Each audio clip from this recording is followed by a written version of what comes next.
beekeepers find this job, extracting the honey and uncapping the honey, the most time-consuming part of the job. Now in 2015 I heard about the flow hive, as everybody else in the beekeeping world did, and a lot of beekeepers didn't believe this was going to be of any benefit at all because they didn't believe it could happen. I thought this would be really good to see if I could make it work, so I ordered some flow frames.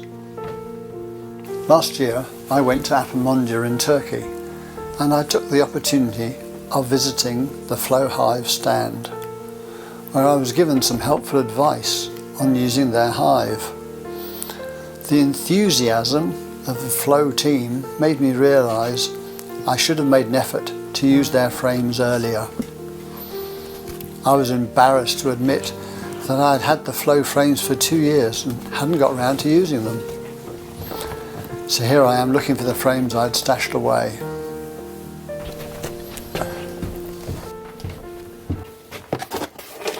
Here I have my flow frame, and as can be seen, this is a Langstroth frame, and that will not fit inside my commercial brood box. Now the super I'll be making needs to fit exactly over this and have the same internal dimensions. I had a look through the flow hive instructions, and there's nothing in there that helps me with this particular process. I spoke to the company, and they suggested getting some crimps and trying to make some shorter cables. Now removing these is a little bit tricky.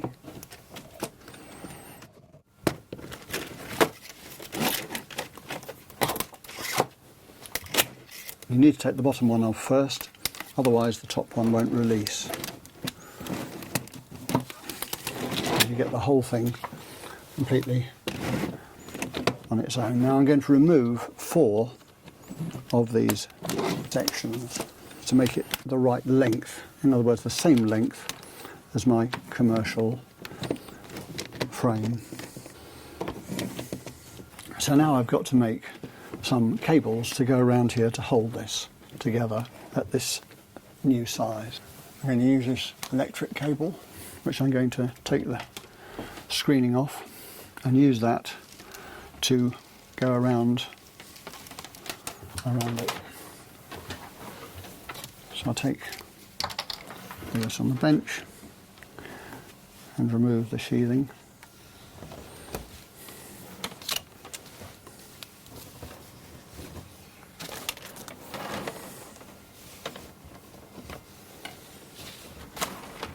Once I've got this off, I'm then going to have a piece of wire which is similar in thickness as the wire that was on it originally.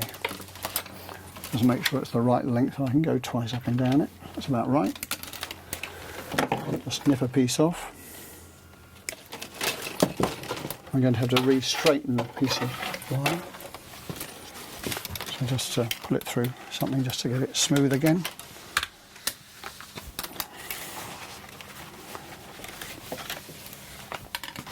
And now I can bend it round here and then crimp it together. And I've made it just about the right length, fortunately. I've got to put the twist in it.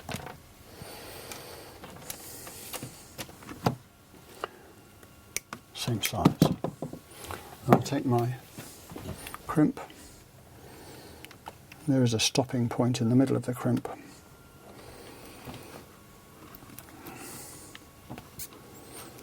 Like that. Put the other side together.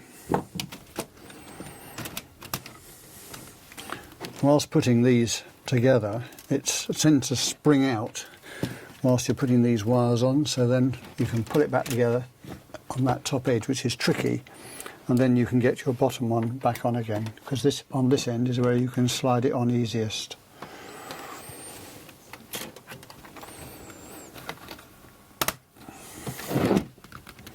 It clicks down as you can push it on a bit more to get it tight, and you end up with your frame a new size.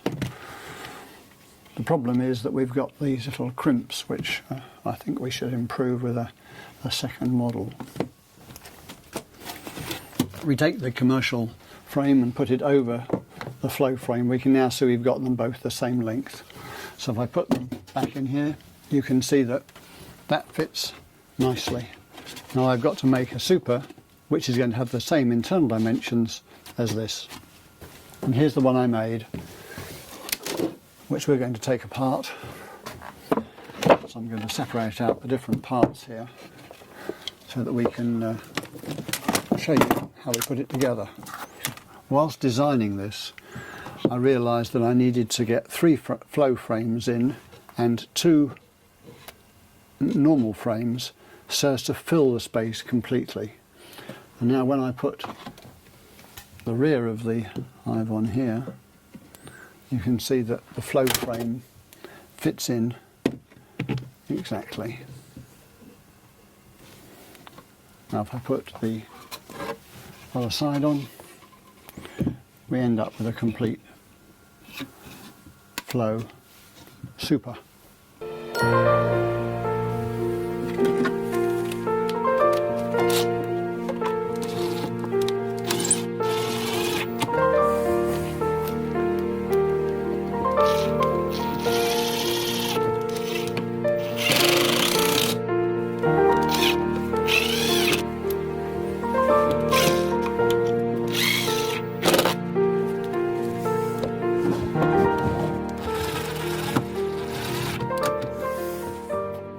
This is the original cutout where my door is going to go, and as you can see it's a 3mm gap all round and too large.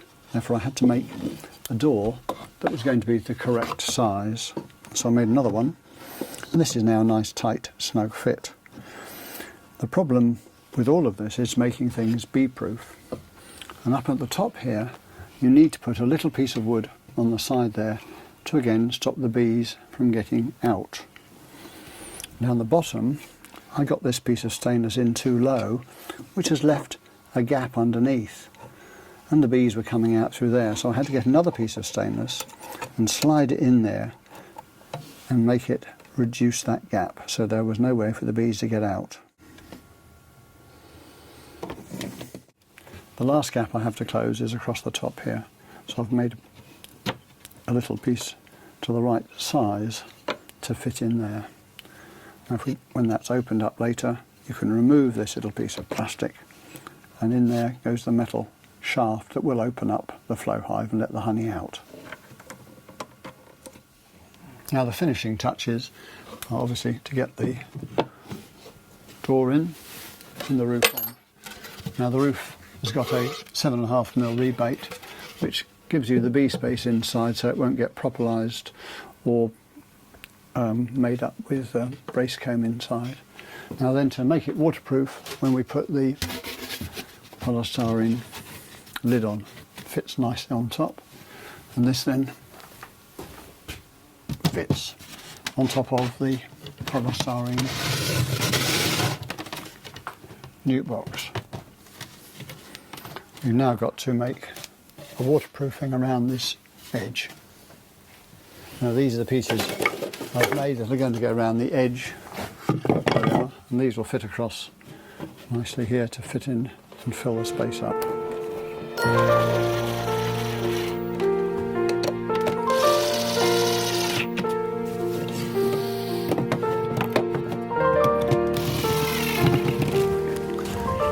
Weather in the UK and Australia is very different, and we don't have the flows that Australia has.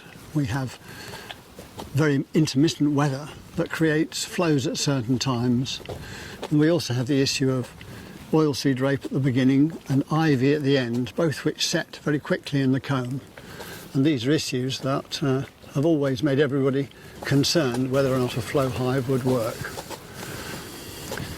The flow frame doesn't have the scent of a conventional wax frame, and therefore it's essential to spray it with some sugar syrup when you first put it in the hive, so that the bees are going to put their smell onto that frame, and then they'll be happy to fill it up with their nectar, ready to turn it into honey.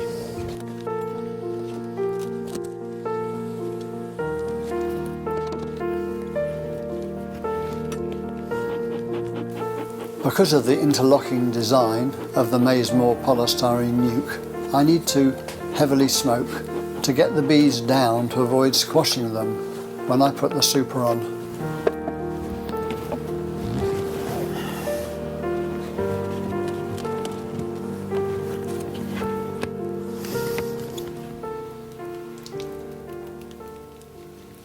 Just as a comparison, the traditional extraction process is to uncap the frames, spin out the honey,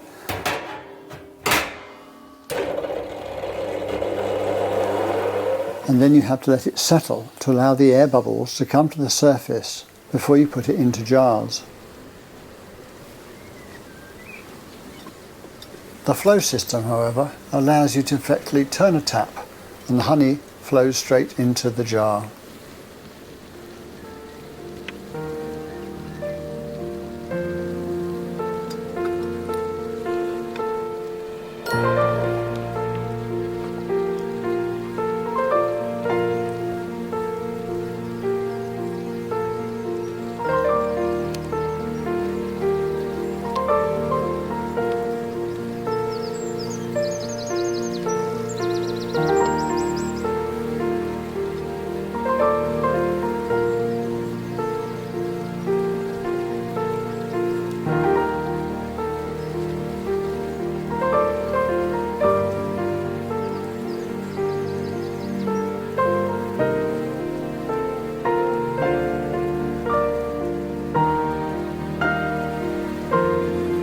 Would I use a flow hive again?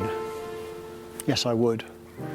It's been a useful experiment this year, using this for the first time, but we've had amazing weather, which has been fortunate for us because we've produced some show quality honey. Will this be a benefit to the world generally? Yes, I think it's a marvellous invention.